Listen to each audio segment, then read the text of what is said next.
sticking around and allow me to fill some time as we jump on into Dark vs. Jim, our next series up here today.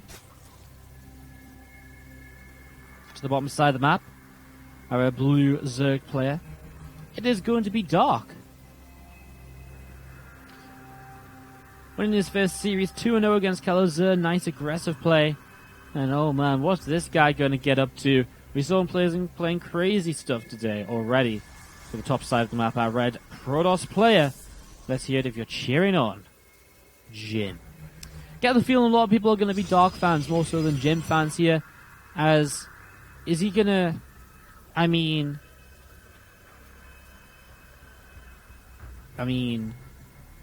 is he going to proxy gate off of a pylon in his main base? Is he really? Really? Okay. Well, that's a new way of doing it. Pylon in the main base into proxy gates to the left side of the map.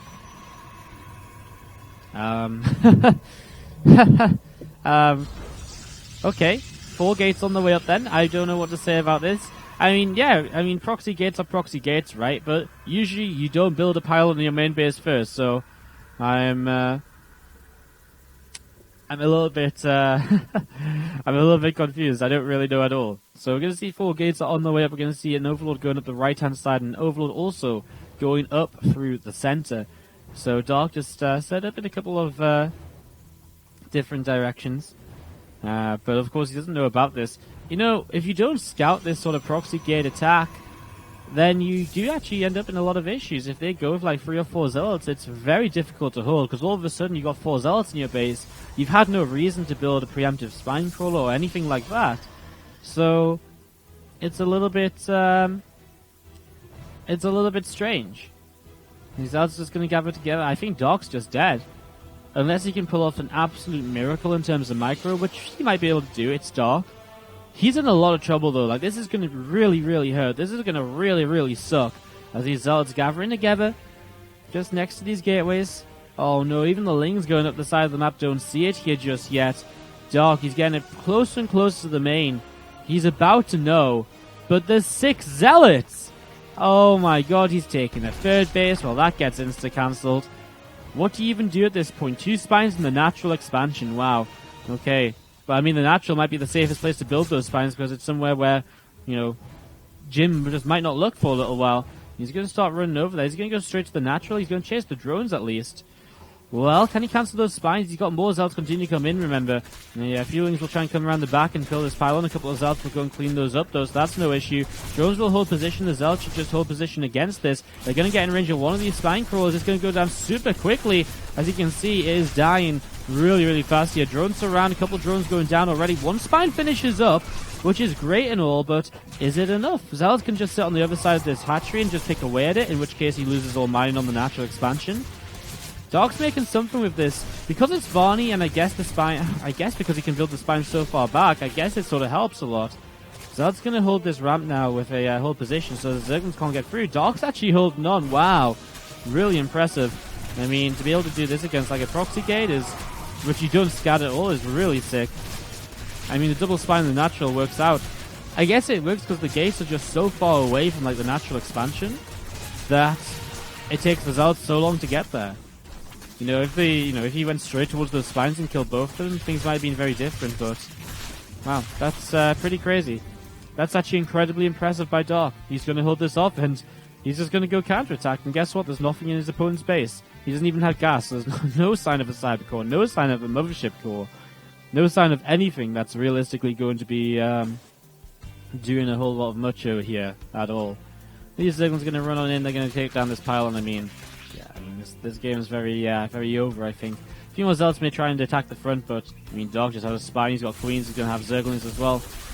And at this point, he's just going to be good to, I mean, he'll get rid of all the mining of his opponent, so eventually he will trade out and win the game. So, we're going to see, like, one last attack from Jim. I really thought this was, just going to be game, but no. Dark finds a way, we talked about it. He made the right decisions, he did the exact right things, and that's going to be GG's. Dark going to take game number 1 of this best of 3, as aggression continues to be the call of the day from all of the players, it would seem. Dark GG, gets the GG out of his opponent. Game number 2 of this best of 3 series. Dark is leading 1-0. And he spawns to the top left-hand side of Echo as the red Zerg player. Of course, so far, currently 3-0 in this group. Bit of an issue, though, in terms of trying to get a flawless group like Innovation did yesterday. Slight issue being he has to play Beyond next, so we'll see how that turns out. As to the bottom right-hand side, our blue Protoss player is Jin from Invictus Gaming.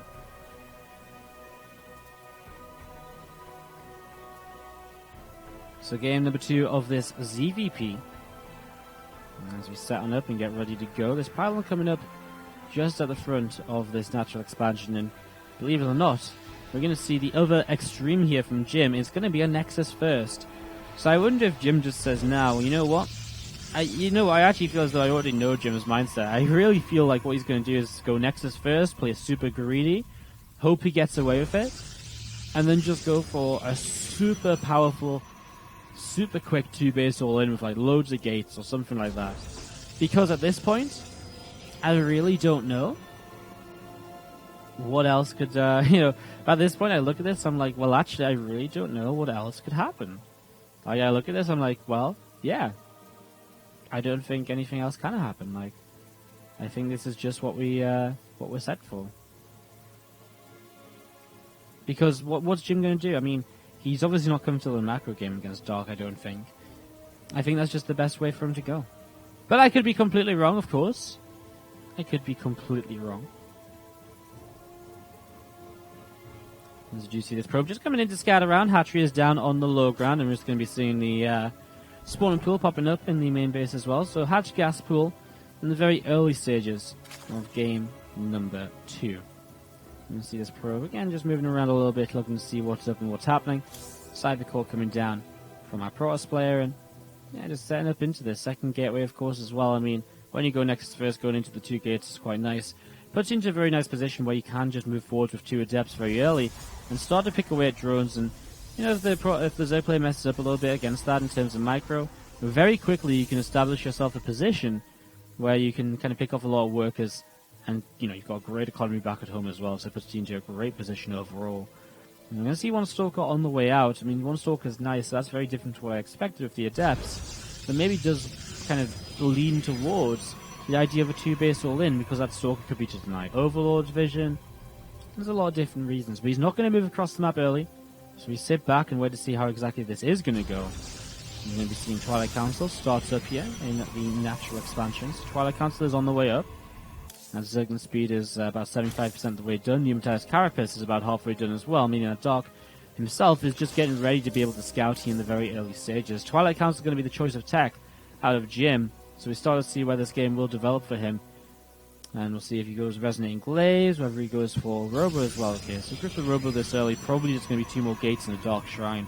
And probably just going to go into that Archon-based drop play after the DTs, if the DTs can't get a lot done very early on. So, no, just going to be Resonating Glaves. Okay. So Glaves comes up and he's going to start Chrono Boosting that. I guess we'll probably go DT Shrine as well. Let's see how many gates he adds on. We're going to very quickly here see exactly how Jim wants to play this. Keep an eye out for the natural gases, which is an indicator of continuing to macro up. Keep an eye out for the extra gateways coming down. There's 2 extra gates. That's standard so far, I would say. And there's a 3rd. Okay, so this is just going to be aggression. 3 extra gates coming up, a 4th extra gate coming up. Okay. Then it's just going to be like a bunch of gates, 6 to 8 gates, all in, with the Adepts Resonating Glaives, and maybe a Dark Shrine to follow up as well, because if the Adepts do somewhat reasonable damage and distract Dark enough, then a Dark Shrine follow-up can be deadly if he just forgets to build spores or something. You say, like, Dark forgetting to build spores, but it happens all the time. Like, these Zerg players, they're so like, okay, cool, I cleaned up the Adepts. Oh man, then suddenly DTs kill spores, or it isn't that they don't have spores, like, maybe there's a spore crawler here, but roaches and lings are all over here and here dealing with Adepts, and suddenly DTs snipe down the spore to kill the 3rd base. Like, it happens so often in the PvZ. Doesn't look as though we're going to see a Dark Shrine, though, just straight up Adept all in. War Prism is out, and I guess we set up into this in the next few moments. Pneumatized Carapace scouts everything, though, and that's why Dark builds into this, because he knows about the potential of, he knows the potential of Jim just to, all in him, There's the Dark Shrine on the way. Perfect. So we're all going to see that follow up. Yay! I don't look like a complete idiot talking about something so confidently and then it not happening. Cool. So it's going to be seeing this... Dark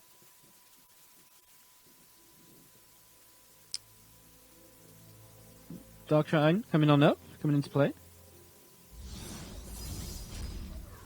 And it's going to be seeing this Warp Prism sitting overhead. We see a few Lings and Roaches after Ravagers just knocking down these rocks. I mean, look at this. Dark just has so many units. He scouts this, he makes units early and builds spores. I mean, I just really would be surprised if this was going to work out for Jim. Because when you just have units against this, the Adepts do just die. And if the Adepts just die, then you're stuck on very low tech, no third base, and so much more. He's going to start taking it first. He's already realizing that he might not get damage done with his Adepts. That said, I mean, you look at this in Dark, well, he has cut drones very early. He's on 42 against 47, so the work count isn't exactly bad here for Jim. You know, he's got potential to, like, you know, maybe macro up a little bit. Sounds ridiculous, but maybe it isn't so ridiculous. Again, if he just kills this spore on the third, like, that could be crazy if these DTs come in and are able to do that. Less starts up on the main base. Feelings across the map don't really get much done. Adepts walked in over here to be able to protect, so just force a warping back over on this side. Uh-oh, here we go. This is going to be an issue, of course, as we see Dark just leaps on top of these Adepts. He's going to start picking away at a whole bunch of these. The council's going to come down the shade. No, he commits over here. Instead of trying to get away, okay, well, Dark's just going to pick off all of this. Big mistake by Jim. He had to keep these Adepts alive because it was his pressure on the map. You know, and with Adepts, you can keep them alive even if your opponent has a large army because you just shade them around everywhere and cancel shades and just force your opponent to never be able to commit in. When your opponent can actually kill off these Adepts, that's when you start running into a lot of issues, and that's exactly what Jim will be in now, I think, as Dark is going to feel very free to drone. And I guess he'll probably maybe turn on the aggression sometime soon, especially as he gets Overseers up. Leave a few units at home to make sure DTs aren't going to kill any bases or anything too major, and go across the map. And again, pure Adept armies, they're pretty good early on when there's not many units out. When there's enough units out, pure Adept starts to die pretty swiftly. It starts to disappear super early on, and super quickly. All of these Adepts join together right now out of Jim as he moves towards here. One Crypt Tumor has gone down already, and it's going to shade on up in towards the main base. He's going to commit to this, so Lings and Roaches and Ravagers will have to react. Lots of DTs warping in at the same time towards the third. It's exactly what we're talking about with this play to kill off the Spore Crawler. Lair is finished though, which means there is going to be the potential of an Overseer already starting to morph, but there's enough DTs to just target down the third if he wants to. Jim, please target down that third base. Don't waste any more time. Overseers are morphing in. He might still be able to do this in time just because it's 5 DTs, and the damage output is going to be so great. There goes the third base. Dark loses it. 17 workers killed as well, and Jim's starting to make this happen a little bit late, but better late than never is what they say. Third base goes down. Into the main base we go. DTs will swipe away at a few more drones over here, going up to now 22 workers killed. Picks back up into the Warp Prism, keeps the Warp Prism alive as well.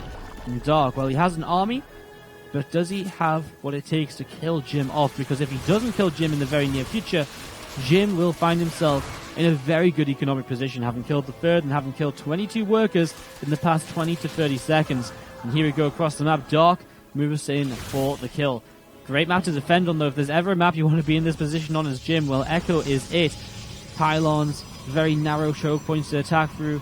This is perfect for the Protoss player, as we're going to be seeing as Zerg getting ready to go, though. He is over double the army supply of his opponent. We're going to have a pause coming in. Very laggy. Not a great time to have lag, of course, as this big fight is about to happen.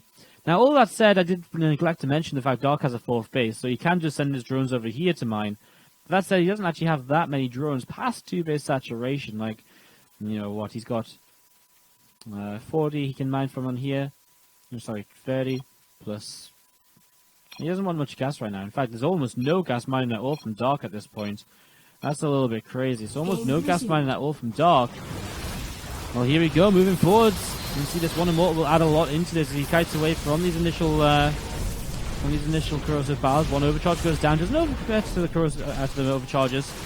Again, if you have 2 now down. I say he doesn't overcommit. He puts the second one down completely pointlessly. And we're going to see a few more units morphing in. Still no blink or anything. Some units have used a lot of their force field energy, but now a second Immortal. Will that be enough to stay safe here against this massive Zerg units at the front? Moving forward, Ling, Roach, Ravager, a couple of overcharges coming down again. Corrosive Biles connecting on the mothership core. Right, one of the Immortals taking a little bit of damage, but this so far is a hold here from Jim. And again, Dark is just spamming units. which means his economy is not getting any better. Jim is about to hit a +1 upgrade. He's got Blink very close to finishing as well. If he holds on just a few more seconds here, he might be good. The force field's coming down once more. The Ravagers will block through those force fields and see the Immortals, though, starting to take a lot of damage. The Immortal on the high ground will start to get some damage as well. Has to be careful, though. Oh, Dog is just going to break on through. There isn't enough here from Jim. He was so close to getting +1, to extra gateways, to Blink, to getting into those kind of upgrades and extra structures.